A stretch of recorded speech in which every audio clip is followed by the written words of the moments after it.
Hello students, आज जो बेटा हम लोग टॉपिक आगे बढ़ाने जा रहे हैं वो है इंटीग्रेटेड रेट इक्वेशन या integrated rate law for first order reaction. इससे पहले लेक्चर में हम लोगों ने आपको जीरो ऑर्डर के बारे में बताया था। आज हम उसी तरीके की डेरिवेशन सॉल्व करेंगे, उसी तरीके के ग्राफ, वैसे ही कुछ रिजल्ट्स फर्स्ट ऑर्डर के बारे में आपको एक्सप्लेन करेंगे। तो सबसे पहले आपको ये समझना है कि फर्स्ट ऑर्डर रिएक्शन होती क्या है। वो रिएक्शन बेटा जिसका रेट रिएक्टेंट की एक टर्म पे डिपेंड करे। क्लियर है, बात समझ पा रहे हैं। जीरो ऑर्डर में वो कंसेंट्रेशन पे डिपेंड नहीं करता, यहां पे वो एक कंसेंट्रेशन टर्म पे डिपेंड करेगा, तो वो फर्स्ट ऑर्डर की कैटेगरी में आ जाएगा। तो चलिए शुरू करते हैं integrated rate law for first order reaction.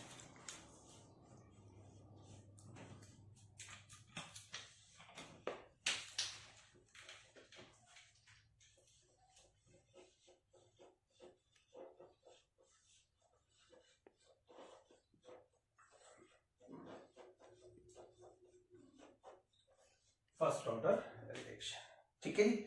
चलिए बेटा, अब सबसे पहले की इक्वेशन लिख देते हैं हम लोग। मान लीजिए आई हैव ए, रिएक्टेंट है जो किसमें कन्वर्ट हो रहा है बेटा, बी में कन्वर्ट हो रहा है, ठीक है। मान लीजिए इनिशियल टाइम जब जीरो है, जब रिएक्शन शुरू नहीं हुई, तो ए की कंसेंट्रेशन बेटा ए है, स्मॉल ए में डील कर रहे हैं, तो उस दौरान बी की कंसेंट्रेशन क्या होगी, जीरो होगी, क्योंकि रिएक्शन शुरू ही नहीं हुई है। आफ्टर टाइम टी, कुछ टाइम के बाद इसका कुछ जो कंसेंट्रेशन है, कुछ पार्ट कंज्यूम हो जाएगा और कुछ बी बन जाएगा। तो हम इसको ऐसे लिख सकते हैं ए माइनस एक्स, एक्स कंज्यूम हो गया तो यहां पे क्या होगा, एक्स प्रोड्यूस हो जाएगा। क्लियर है, समझ पा रहे हैं। जब टाइम जीरो है बेटा तो क्या होगा, ए किसके बराबर मान लिया हमने ए, उस दौरान बी क्या होगा, जीरो। आफ्टर टाइम टी क्या हो जाएगा, ए माइनस एक्स, तो प्रोडक्ट क्या हो जाएगा आपका एक्स। लास्ट टाइम हम लोगों ने जो आपको डेरिवेशन दी थी उसमें हमने रिएक्टेंट का जो है एक तरीके से इन्वॉल्वमेंट ली थी, रिएक्टेंट को यूज किया था। इस बार हम उसी इक्वेशन को प्रोडक्ट की टर्म में सॉल्व करके दिखाते हैं ताकि आप रिएक्टेंट और प्रोडक्ट दोनों में एक्सपर्टाइज हो जाए।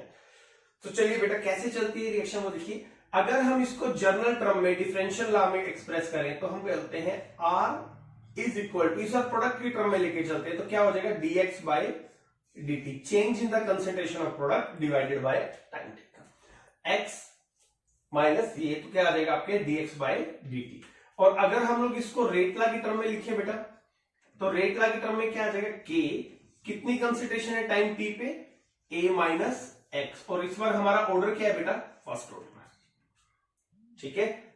एक इक्वेशन ये हो गया एक्सप्रेस करने का तरीका और एक ये हो गया। तो हम क्या कर सकते हैं, dx by dt is equal to k into a minus x की पावर 1, ठीक है जी। तो जब किसी चीज की पावर 1 है तो हम उसको एज इट इज लिख सकते हैं, तो हमारी इक्वेशन बन गई k a minus x. a minus x यहां लेके आएंगे और dt को उधर ले जाएंगे, तो क्या बनेगा हमारे पास, dx over a minus x is equal to k d।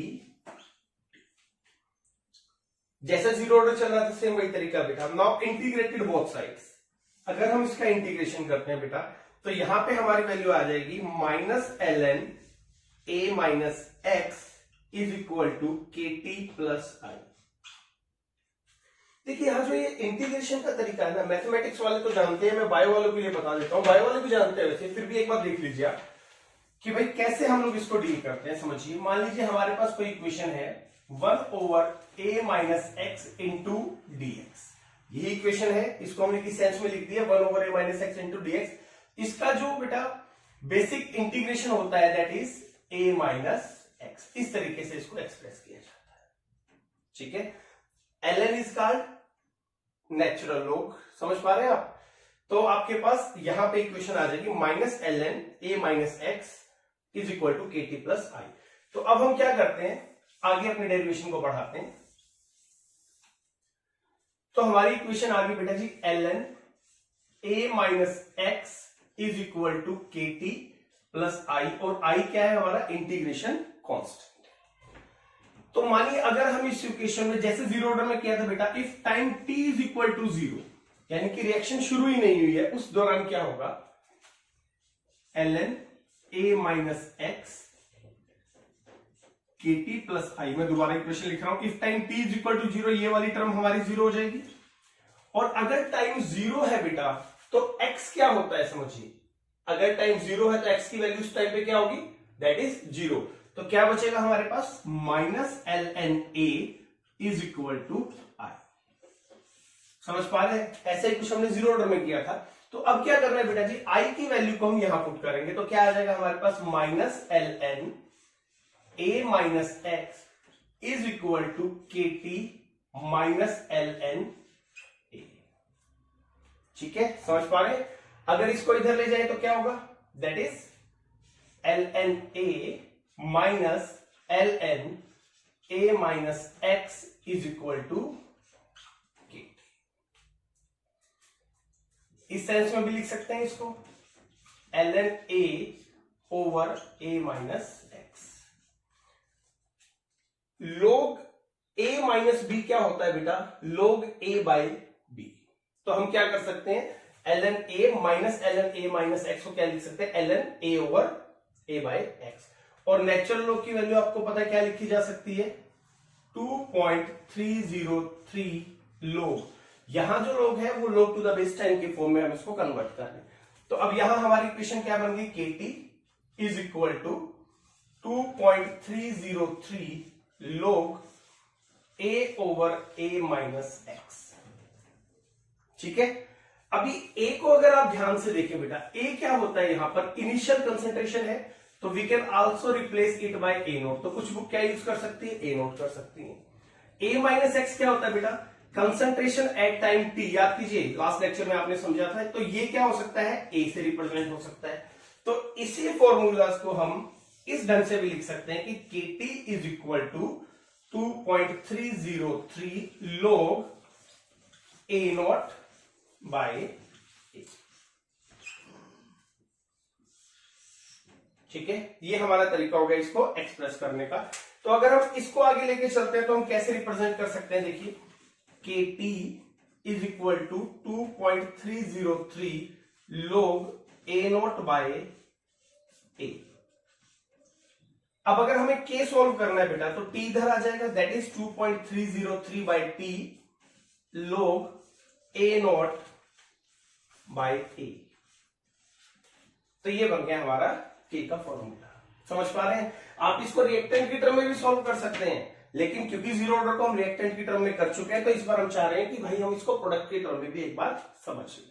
तो dx बाई dt हमने क्या लिया बेटा, प्रोडक्ट की टर्म में हमने अपना रेट लिया है। तो ये हमारे पास आ गया जी k का फॉर्मूला। अगर t का फॉर्मूला निकालना बेटा, तो that will be 2.303 by t log a naught by a। ठीक है, रिवाइज करते हैं एक बार थोड़ा सा। अगर कोई रिएक्शन A है, कोई रिएक्टेंट A है, वो B में कन्वर्ट हो रहा है बेटा, उसका जो टाइम जीरो पे कंसेंट्रेशन है वो हमने A मान ली, उस दौरान B क्या होगा, जीरो होगा।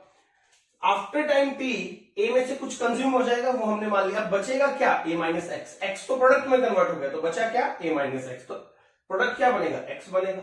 तो अगर मैं प्रोडक्ट की टर्म में रेट निकालता हूं बेटा, समझना है, रिएक्टेंट की टर्म में निकालते थे तो माइनस का साइन, प्रोडक्ट में कोई माइनस का साइन नहीं आएगा, तो रेट हो गया dx by dt, change in the concentration of product divided by time taken.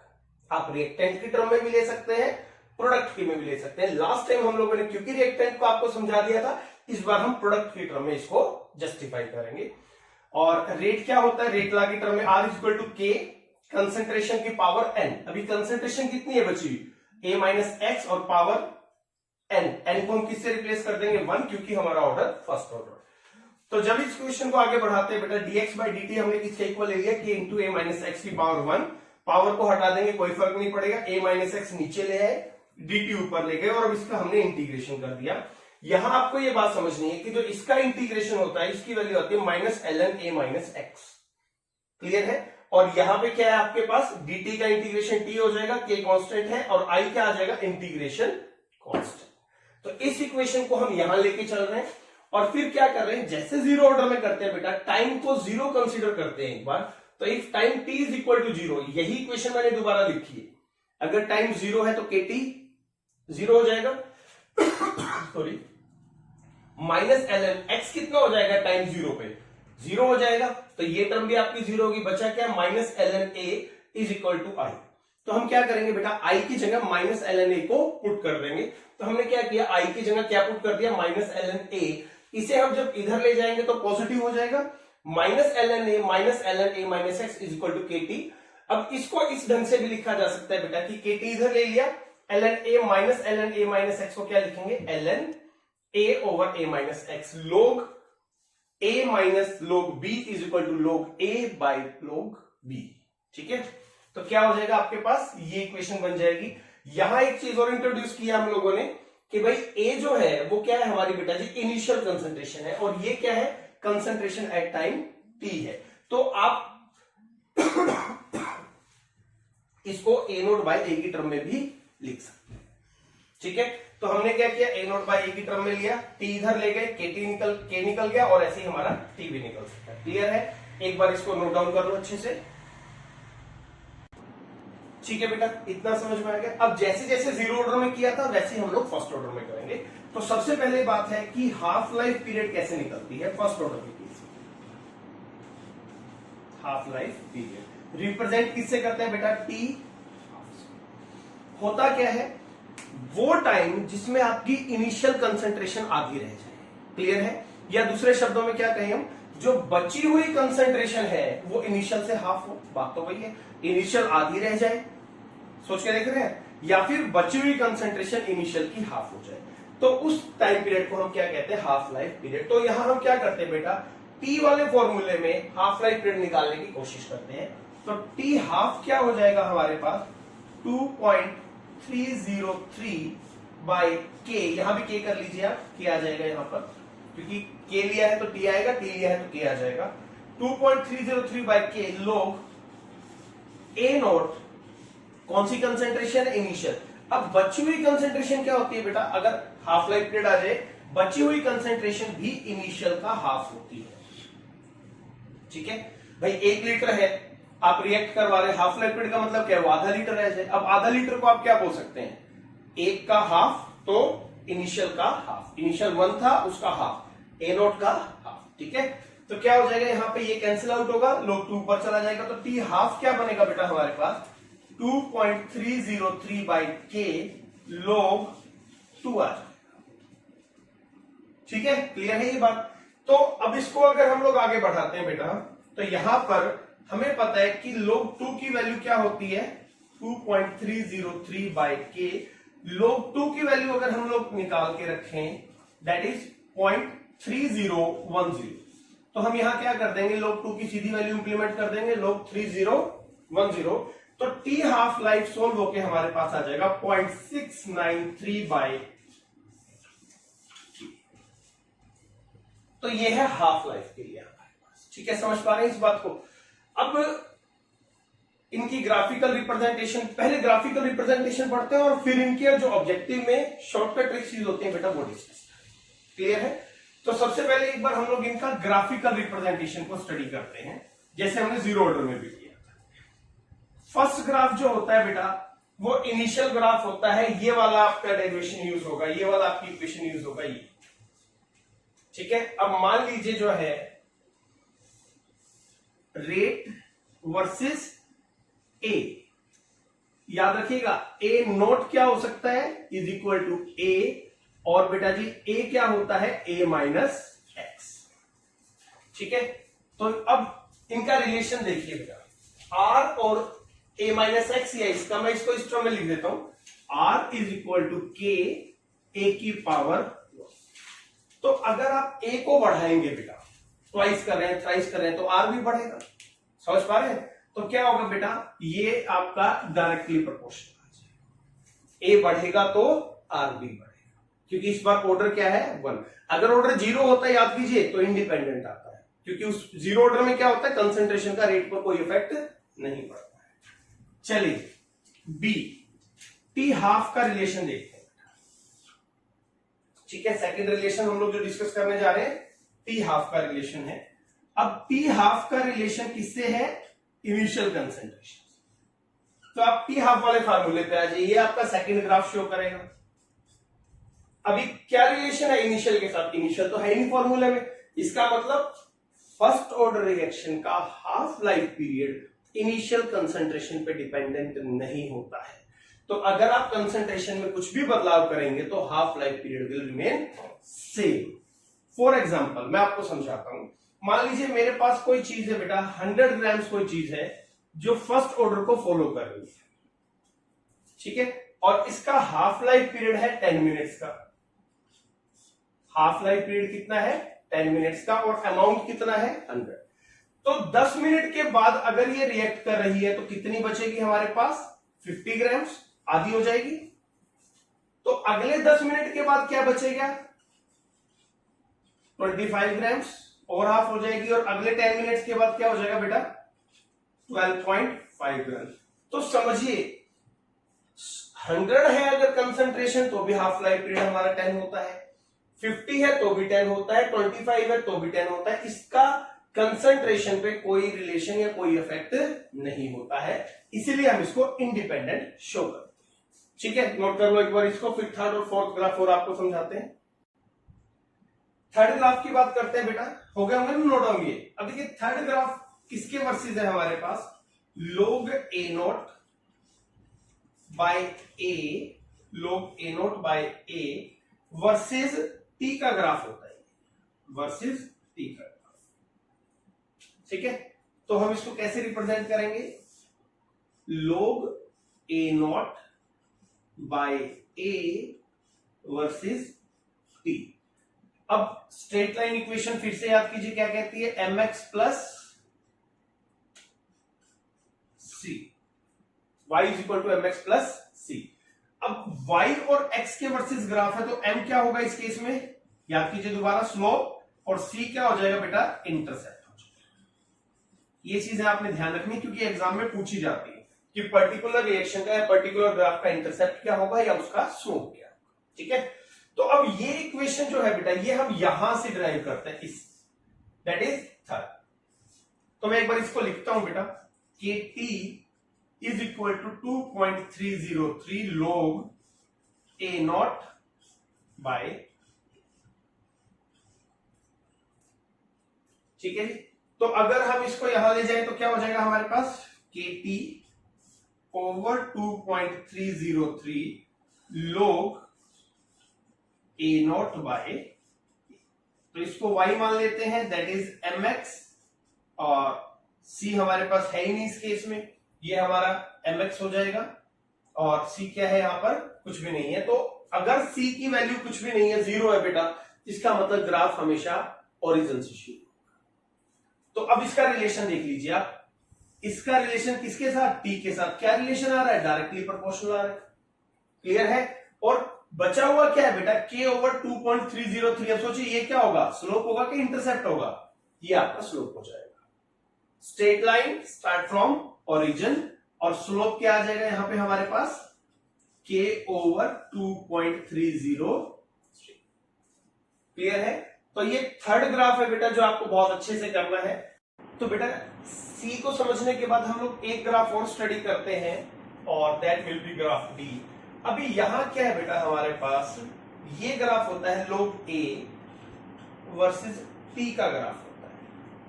ठीक है, the graph is between log A versus T। अब आपको पता है स्ट्रेट लाइन इक्वेशन क्या कहती है? y is equal to mx plus c। y और x एक्सिस के बीच में अगर ग्राफ होगा तो ये जो वैल्यू होगी ये आपकी स्लोप हो जाएगी, और ये जो वैल्यू होगी ये आपकी इंटरसेप्ट हो जाएगी। आ रही ना? तो समझ में बात?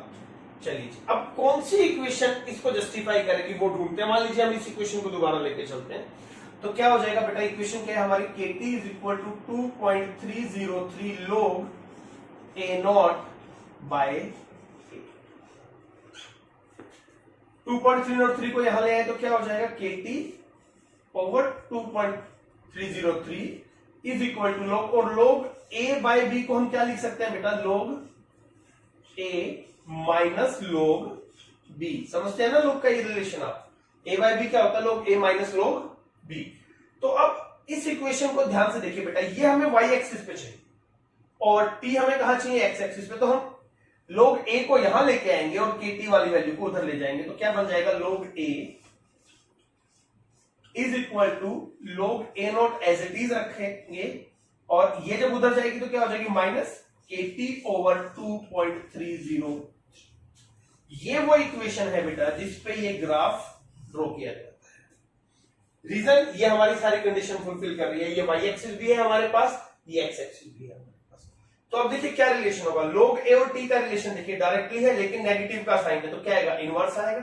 तो इस तरीके से आपका स्लोप, आपका ग्राफ बनेगा। और यहाँ पे स्लोप की वैल्यू क्या आ जाएगी, अब लगाओ अंदाजा। देखिए mx जो होता है वो स्लोप है, इसमें से ये x मान लिया हमने, तो ये क्या बचा आपके पास, और नेगेटिव साइन इंक्लूड करना है, तो slope will be minus k over 2.303। और इंटरसेप्ट क्या आ जाएगा बेटा, that is log a log, ठीक है जी, that is log a log। तो ये 4 ग्राफ है बेटा। सबसे पहला ग्राफ दोबारा देखिए एक बार, r और a के बीच में है, क्योंकि फर्स्ट ऑर्डर है तो रेट कंसंट्रेशन पे डिपेंड करेगा, इसीलिए आपके पास ये ग्राफ है। हाफ लाइफ पीरियड का फॉर्मूला यहां दोबारा देख लीजिए आप, टी हाइफ का फॉर्मूला निकला था बेटा जी 0.693/k। अब देखिए इसका कंसंट्रेशन कहीं है ही नहीं फॉर्मूले में, तो कंसंट्रेशन पे ये इंडिपेंडेंट हो जाता है। कंसंट्रेशन कितनी भी हो, जिस चीज की हाफ लाइफ पीरियड, मान लीजिए किसी का हाफ लाइफ पीरियड 10 मिनट है तो वो हमेशा 10 ही मिनट रहेगा, चाहे वो आप 100 ग्राम ले लो, चाहे 1000 ग्राम ले लो, चाहे आप 0.5 ग्राम ले लो। Half life in first order will always remain same, it does not depend upon the concentration we have taken. ये आपका सेकंड ग्राफ हो गया बेटा। थर्ड ग्राफ किस किस के वर्सेस है, log a naught by a versus t, तो ये y एक्सिस ये x, तो इस इक्वेशन को हम लोग यूज करेंगे। तो जब इस इक्वेशन को हमने मॉडिफाई किया तो हमारा ये ग्राफ आ गया जिसका स्लोप था k बाय 2.303। फोर्थ ग्राफ में हमें क्या दिया गया है, log a और t का, ये केस है बेटा, अलग अलग केस में जो एग्जाम में पूछे जाते हैं। भाई इसका ग्राफ बताइए, इसके वर्सेस इसका ग्राफ बताइए, टी हाफ का ग्राफ बताइए, इनिशियल ग्राफ बताइए। इनके स्लोप भी पूछ लिए जाते हैं, इनके इंटरसेप्ट भी पूछ लिए जाते हैं, इनका रिलेशन भी पूछ लिया जाता है। तो 4 ग्राफ है बेसिक आपके पास। फर्स्ट ऑर्डर में आपने देखा 3 ग्राफ थे, एक चौथा ग्राफ जो था वो रेट कांस्टेंट, आपका जो रेट ऑफ रिएक्शन वो एंड में जाके 0 हो जाता है, उस पर क्वेश्चन नहीं आता जनरली। और 4 ग्राफ ये हैं। एग्जाम पॉइंट ऑफ व्यू से ये सातों के सातों ग्राफ आप अपने दिमाग में बहुत अच्छे से सेट कर लें। मैं अश्योर कर रहा हूं बोर्ड एग्जाम में तो इन पे एक क्वेश्चन आना ही आना है, इन सातों ग्राफ्स में से एक क्वेश्चन तो आपका बनेगा ही बनेगा। अब क्वेश्चन क्या आ सकता है वो देखिए, चलिए क्वेश्चन ट्राई कर। Now the question is log a versus t, और ये एग्जाम में दे दिया जाएगा, ठीक है। अब इसमें क्वेश्चन कैसे आएंगे, number 1 find out the order of reaction, order of reaction, order का पता कीजिए आप, ठीक है।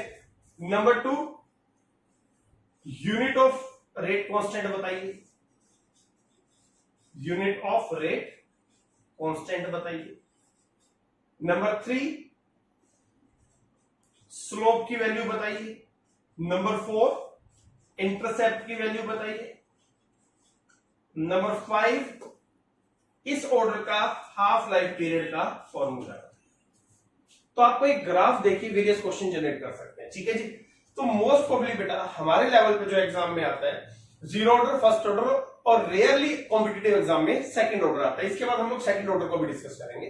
तो आपको एक हिंट देता हूं, जहां जहां लोग आता है ना, ध्यान में रखना वो फर्स्ट ऑर्डर से कोरिलेट होता है, 0 ऑर्डर में कभी लोग नहीं आता। तो जैसे ही आप लोग देखें आप समझ जाए कौन सा ऑर्डर है, फर्स्ट ऑर्डर है। तो आपका पहला आंसर आ गया, दैट इज फर्स्ट ऑर्डर। अब यूनिट ऑफ रेट कांस्टेंट का फॉर्मूला याद कीजिए, क्या था हमारे पास, कंसंट्रेशन की power 1 minus n divided by time, ठीक है जी। ये है unit of rate constant, rate constant का यूनिट।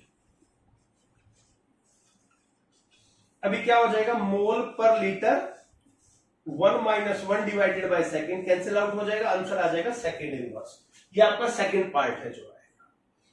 थर्ड क्या है बेटा जी, इसका स्लोप बताना है। ये कब बता सकते हैं आप, जब आपको ये आपकी जो इक्वेशन है वो ध्यान होगी। तो इस केस में स्लोप क्या हो जाएगा, माइनस k ओवर 2.303 आपका स्लोप हो जाएगा। इंटरसेप्ट क्या हो जाएगा, log a नोट आपका इंटरसेप्ट हो जाएगा।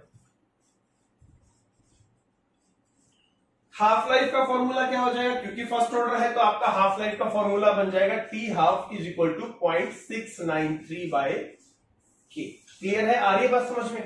तो इस तरीके से डेरिवेशन पे आपके क्वेश्चंस बन सकते हैं। नोट डाउन कर लो बेटा, फिर इससे आगे के सेक्शन को स्टडी करते हैं। तो बेटा अब हम लोग कुछ ऐसे टॉपिक डिस्कस करते हैं जिन पे न्यूमेरिकल आते हैं या ऑब्जेक्टिव क्वेश्चंस को डील करने के लिए उन शॉर्टकट मेथड्स को आपको जानना जरूरी है।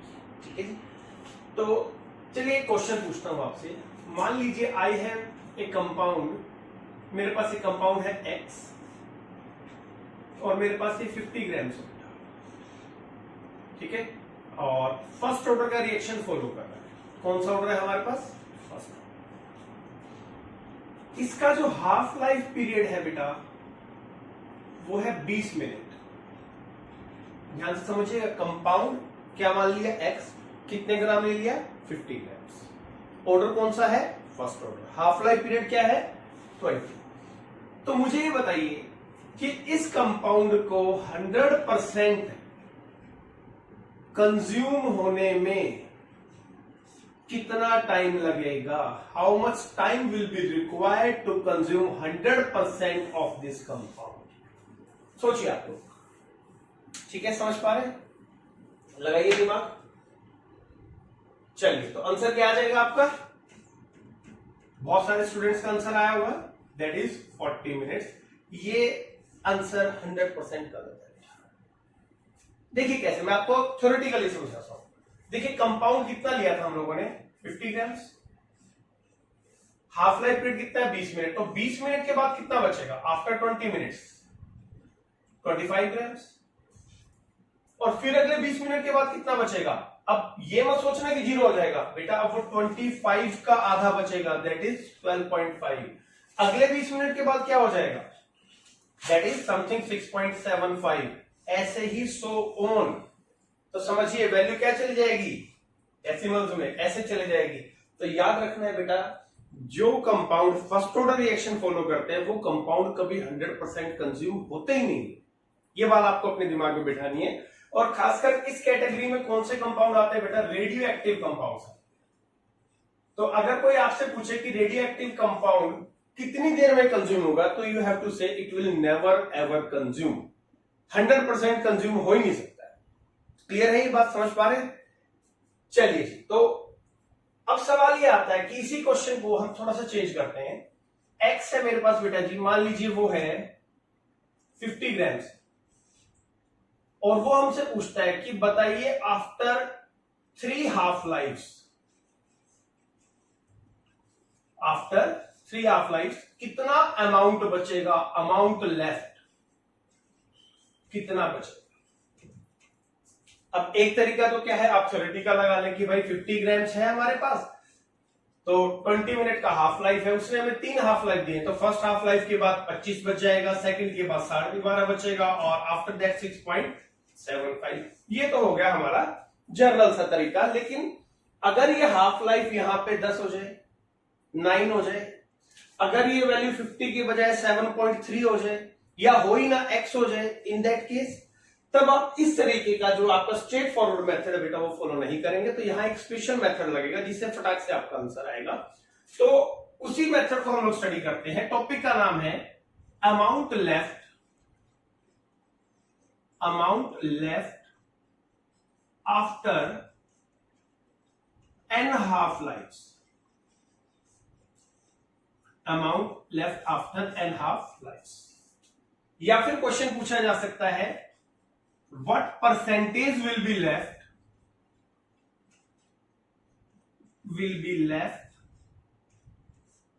after n half lives। ठीक है, दोनों तरीके के सवाल आपसे पूछे जा सकते हैं। तो ऐसे क्वेश्चन में आपको ध्यान रखना है, अमाउंट लेफ्ट का जो फॉर्मूला है बेटा, स्ट्रेट फॉरवर्ड फॉर्मूला है आपके पास। ए नोट होता है इनिशियल कंसंट्रेशन की पावर 2/n। ये फॉर्मूला आपने इंप्लीमेंट करना है। अब इसमें जो n होता है that is number of half lifes, number of half lifes. और अगर परसेंटेज निकालना होगा तो मल्टीप्लाइड बाय 100 कर देंगे हम लोग इसको। ठीक है, तो ये अमाउंट लेफ्ट की क्या निकाली है? परसेंटेज। तो यही फॉर्मूला क्या हो जाएगा? ए नॉट 2 की पावर n इंटू 100। तो आपका आंसर आ जाएगा। ठीक है जी, तो एक ट्राई कर लेते हैं। कहते हैं मान लीजिए हमारे पास एक सब्सटेंस है जो x ग्राम है। ठीक है, तो कहता है बताइए आफ्टर 3 हाफ लाइफ्स कितना बचेगा। तो हमारा अमाउंट लेफ्ट का फॉर्मूला क्या हुआ, x ओवर 3 हाफ लाइफ है तो 2 की पावर 3 इंटू 100। तो n की जगह हम क्या कर सकते हैं, यहां पे इसको आगे लिख देते हैं 2 की पावर 3 इंटू 100। सॉल्व करेंगे तो क्या आ जाएगा बेटा, x over 8 into 100 that is 12.5। तो आपका 12.5% बचेगा। क्यों, क्योंकि अगर हम यहां x लेके चल रहे हैं तो x का 12.5 आपके पास बच जाएगा। इनिशियल कंसंट्रेशन का 12.5 बचेगा। कंज्यूम कितना हो जाएगा आपके पास, 100 में से सब्ट्रैक्ट कर दो। समझ पा रहे हैं बात को। चलिए एक क्वेश्चन और देखते हैं इसी। कहता आई have A compound whose half life period is 10 minutes. What amount will be left after 40 minutes? Radioactive substance है, 10 मिनट क्या है उसका हाफ लाइफ पीरियड, 40 मिनट के बाद कितना बचेगा ये निकालना। फॉर्मूला क्या है, a नॉट बाय 2 की पावर n। अभी n कितना है, नंबर ऑफ हाफ लाइफ। देखिए अगर हाफ लाइफ पीरियड 10 मिनट है तो 40 में कितनी हाफ लाइफ बन जाएंगी बेटा, 4 बन जाएंगी। तो a नॉट 2 की पावर 4। सोल्व कर लीजिए आपका आंसर। परसेंटेज निकालनी हो तो क्या करते हैं, मल्टीप्लाइड बाय 100। तो एक तो ये टॉपिक आता है परसेंटेज निकालने का, क्लियर है। अब इससे दूसरे रिलेटेड पे हम रिलेटेड क्वेश्चंस पे जाते हैं। एक बार इस फार्मूले को अच्छे से नोट कर लीजिए। फाइनल फार्मूला क्या है हमारे पास, a नॉट बाय 2 की पावर n। ये आपको ध्यान रखना, और अगर परसेंटेज पूछ ली जाए तो मल्टीप्लाइड बाय 100 कर नोट करो बेटा। चलिए स्टूडेंट्स, अब हम लोग बात करते हैं बेटा एवरेज लाइफ पीरियड।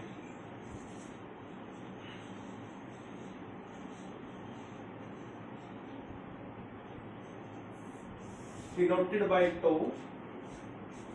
अब सवाल ये उठता है कि एवरेज लाइफ पीरियड होता क्या है और इसकी जरूरत क्या है। देखिए फर्स्ट ऑर्डर की रिएक्शन में मैंने आपको थोड़ी देर पहले बताया था कि एक प्रॉब्लम है कि दे नेवर कंप्लीट 100%। तो जो रिएक्शन 100% कंप्लीट नहीं होगी बेटा, उसका कंप्लीट लाइफ टाइम तो आ ही नहीं सकता है। जैसे रेडियो एक्टिव सब्सटेंस है आपके, कंप्लीटली कंज्यूम होंगे ही नहीं, फ्रैक्शंस में जाते रहेंगे, डेसिमल्स में उनकी वैल्यू जाती रहेगी 0.0000075 समथिंग, कभी भी कंप्लीट नहीं होंगे। तो ऐसे केसेस को स्टडी करने के लिए हम कंप्लीट लाइफ टाइम की बजाय एक टर्म इंट्रोड्यूस करते हैं एवरेज लाइफ टाइम, ताकि हम उन्हें भी स्टडी कर सके। इसको रिप्रेजेंट करते हैं टो से बेटा, और इसका फॉर्मूला होता है that is 1 by rate constant की। अब आपको पता है बेटा जी टी हाफ का क्या फॉर्मूला होता है हमारे पास, 0.693 बाय के। तो यहां से के का फॉर्मूला क्या जनरेट हो जाएगा, 0.693 बाय टी हाफ हो जाएगा। ये हाफ लाइफ पीरियड का फॉर्मूला ध्यान है ना। तो अब क्या करेंगे हम, के की वैल्यू यहां पुट करते हैं तो क्या हो जाएगा बेटा, 1 ओवर 0.693 बाय टी हाफ हो जाएगा। और जब ये टी हाफ ऊपर चला जाएगा तो क्या होगा, टी हाफ डिवाइडेड बाय 0.693। इसको सिंप्लीफाई करेंगे बेटा तो हम यहां 1 कंसीडर करके डिवाइड करते हैं तो वैल्यू आ जाएगी 1.44 इंटू टी हाफ। तो हमेशा ध्यान रखना है फर्स्ट ऑर्डर रिएक्शन में बेटा एवरेज लाइफ टाइम, जिसको हम नेचुरल लाइफ टाइम भी बोल देते हैं, उसको निकालने का स्ट्रेट फॉरवर्ड फॉर्मूला आपको बता रहा हूं, that is 1.44 into half life period. ठीक है जी। अब किसी का हाफ लाइफ पीरियड दे रखो, यहां रखो, आपका एवरेज लाइफ आ जाएगा 1.44 से आप मल्टीप्लाई करो। क्लियर है, आ रही बात समझ में। चलिए आगे देखते हैं बेटा। अब मान लीजिए मुझे हाफ लाइफ पीरियड निकालना है। एक तो स्ट्रेट फॉर्मूला है मेरे पास, और दूसरा क्या है हमारे पास तरीका, 2.303 के log a over a minus x. ठीक है जी, स्टार्टिंग में टी लिख लेते हैं। अब मुझे निकालना है टी हाफ। तो अब मैथमेटिकली या डेरिवेशन से कैसे हम इसको सॉल्व कर सकते हैं, समझिए। के log a, ये होती है बेटा बची हुई कंसंट्रेशन। हाफ लाइफ के बाद कितनी बचेगी, a का हाफ ही बचेगा, a/2 हो गया हमारे पास। तो क्या हो जाएगा, a से a कैंसिल, 2 ऊपर आ जाएगा। तो आपका जो फॉर्मूला है वो क्या बन गया, log 2। हालांकि इसका सिंप्लीफाई वर्जन हम देख चुके हैं एक बार, 0.693 बाय के। लेकिन यहां ये वर्जन क्यों लिख रहे हैं बेटा, क्योंकि हमारे रिलेशनशिप पूछा जा सकता है 3/4 से, 2/3 से। तो मान के चलिए अगर इसी केस में, ये आपका केस फर्स्ट हो गया, अगर कोई आपसे बात करे कि भाई t 3/4 निकाल के दिखाइए आप, तो हम यहाँ t3/4 लिखेंगे, 2.303 बाई के लिखेंगे बेटा, log a over a minus x. अभी a माइनस एक्स की जगह यहां क्या हो सकता है, देखिए अगर कोई कहे t3/4 है, अगर कोई कहे t3/4 है, इसका मतलब 3/4 रिएक्शन कंप्लीट हो चुकी है। ये आपको दिमाग में अच्छे से बिठा लेना है बेटा। अगर कोई कहे टाइम पीरियड कितना है 3/4, तो उस दौरान कितनी रिएक्शन कंप्लीट होगी, 3/4 रिएक्शन कंप्लीट हो जाएगी। तो बचेगी कितनी, 1 minus 3/4, that comes out to be this one, 1/4। तो हमारा जो फॉर्मूला बनेगा बेटा, यहां तो हम बची हुई कंसंट्रेशन लिखते हैं ना, बच्चे क्या करते हैं कई बार यहां 3/4 लिख देंगे, गलत हो जाएगा भाई। 2.303 बाई के log a, और यहां पे क्या आ जाएगा बेटा, a/4, क्योंकि हम a मान रहे हैं एक की जगह, तो a/4 आ जाएगा। 1 लेके चलेंगे 1/4 आ जाएगा, x लेके चलेंगे x/4 आ जाएगा, y लेके चलेंगे y/4 आ जाएगा। तो क्या हो जाएगा, a से कैंसिल, ये ऊपर, तो t3/4 हमारा क्या बन गया बेटा, 2.303 के log 4। ये मान लीजिए हमारा b केस था, इक्वेशन सेकंड ले लेते हैं, इस वाली को इक्वेशन फर्स्ट ले लेते हैं। अब फिर वही बात, रिलेशनशिप पूछ ले कोई तो कैसे करोगे, t3/4 और t हाफ का रिलेशनशिप पूछ ले बेटा आपसे, क्या करेंगे, इसकी इक्वेशन लिखिए, t हाफ की लिखिए, कैंसिल आउट कर दीजिए, क्या आ जाएगा आपके पास, दैट इज 2। तो t3/4 क्या होता है बेटा, 2 इंटू हाफ लाइफ, ये आ जाएगा। 2/3 पूछे तो सॉल्व कर लो, 1/4 पूछे तो सॉल्व कर लो। तो जो भी वैल्यूज आपके थे बेटा, आपको इन फार्मूले पे थोड़ा सा वर्क करना, ठीक है जी। अब बहुत जरूरी बात बताने जा रहा हूं बेटा, वो सुनिए। अगर मान लीजिए क्वेश्चन में आपको ये कहा जाता है कि I have a concentration A and after time T, after time T it reduced to its 2/3, reduced to its 2/3 value, ठीक है जी। या फिर पेपर में कह दिया reduced by, the word is reduced by 2/3 it's value. इन दोनों चीजों में बेटा फर्क होता है, समझ पा रहे हैं आप, कैसे वो समझिए। अगर मैं इसी में अपना फॉर्मूला इंप्लीमेंट करता हूं तो कैसे करूंगा बेटा, अब देखिए रिड्यूस्ड टू का मतलब है कोई चीज ए है, 1 है, और वो कंज्यूम होकर घटकर 2/3 हो गई, यानी कि बचेगी क्या हमारे पास, 2/3 बचेगा। तो फॉर्मूला बनेगा a ओवर 2/3। समझ पा रहे हैं इस बात को, a से a कैंसिल, तो आपका फॉर्मूला आ जाएगा 2/3 के लिए यहां पर 2.303 बाई के log 3/2। अब अगर वो कहता है बेटा रिड्यूस्ड बाय, देखिए दो ही वर्ड्स का फर्क है, रिड्यूस्ड टू और रिड्यूस्ड बाय। रिड्यूस्ड बाय का मतलब है इतना घटा है, 2/3 कम हुआ है, तो बचा कितना होगा, 1/3 बचा होगा। तो यहां पे जो हमारा a माइनस एक्स है बेटा, वो आ जाएगा 1/3a, यहां आ जाएगा हमारा जो a माइनस एक्स की वैल्यू हम लोग लेके चलते हैं बेटा, वो आ जाएगी 2/3। देखिए एक हल्की सी गलती, reduce to reduced by, reduced to है तो जो दिया गया है वो एज इट इज आ जाएगा, रिड्यूस्ड बाय है तो जो बचा हुआ है एक में से आप उसको सब्ट्रैक्ट कर दे वो आएगा। तो इस केस में हमारा फॉर्मूला क्या बना, रिड्यूस्ड बाय, तो बचेगा कितना, 1/3, 2.303 के log a over a/3 cancel out होके फॉर्मूला आ जाएगा हमारा 2.303 के log 3। तो फर्क समझ में आ रहा है, स्टेटमेंट में दोनों में 2/3 का यूज है, एक 2 है और एक बाय है। इस चीज को हमेशा आपको अपने दिमाग में ध्यान रखना है, इसीलिए कहते हैं बेटा statement is the most important part for solving A question. हम लोग क्या करते हैं, चलो अरे ये वाला है फटाक से करके आंसर निकाल देंगे, नहीं, पहले स्टेटमेंट को पढ़ो, जहां भी टू और बाय है उसको अंडरलाइन कर लो एक बार कि भाई टू है कि बाय है। अगर टू है तो जो हिस्सा है उसने कहा कि भाई रिड्यूस्ड टू 1/4, तो आप मान लेंगे a माइनस एक्स जो है वो 1/4। रिड्यूस्ड बाय 1/4, तो आप मानेंगे कि जो a माइनस एक्स है वो 3/4 है। मेरे ख्याल से समझ पा रहे हैं आप इस बात को? नहीं समझ पा रहे तो भी प्रैक्टिस करो भाई, बिना प्रैक्टिस के ये चीजें आपकी सॉर्ट आउट नहीं होंगी। तो चलिए इसके बाद हम लोग कुछ और रिलेशंस आपको एक्सप्लेन करते हैं। एक बार इसको अच्छे से नोट डाउन कर लो कि रिड्यूस्ड टू और रिड्यूस्ड बाय में क्या डिफरेंस होता है। चलो बेटा, अब एक टॉपिक है जिसपे बहुत ज्यादा क्वेश्चन आने शुरू हो गए हैं, फर्स्ट ऑर्डर के ही, लेकिन गैस फेज की रिएक्शन उठाते हैं। ठीक है, तो जो फॉर्मूला है उसमें क्या मॉडिफिकेशंस आएंगे वो समझनी है। तो हमारा टॉपिक है integrated rate equation for first order. यहां तक तो बेसिक वही है। फॉर गैस फेज रिएक्शन, यानी कि यहां पे जो भी कंपोनेंट इन्वॉल्व होंगे बेटा, चाहे वो रिएक्टेंट हो चाहे वो प्रोडक्ट हो, वो कैसे होंगे? गैसेस होंगे। ठीक है, तो एक प्रॉब्लम रख लेते हैं हम लोग यहां पे, A will convert into B and C, और ये तीनों ही बेटा गैस है दिस टाइम हमारे पास, गैस गैस और गैस। अब कैसे सॉल्व करना है? देखिए हमारा फॉर्मूला क्या है, पहले तो वो लिख लेते हैं।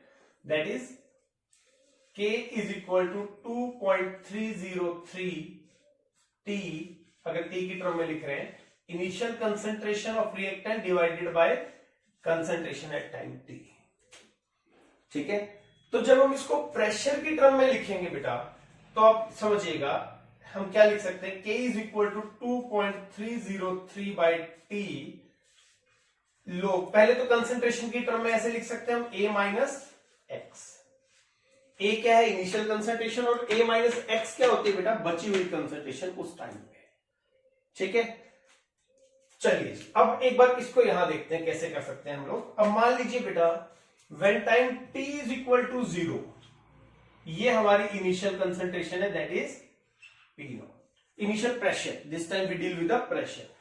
तो जब टाइम 0 है बेटा, तो जो भी प्रेशर होगा वो इनिशियल होगा और सिर्फ ए की वजह से होगा।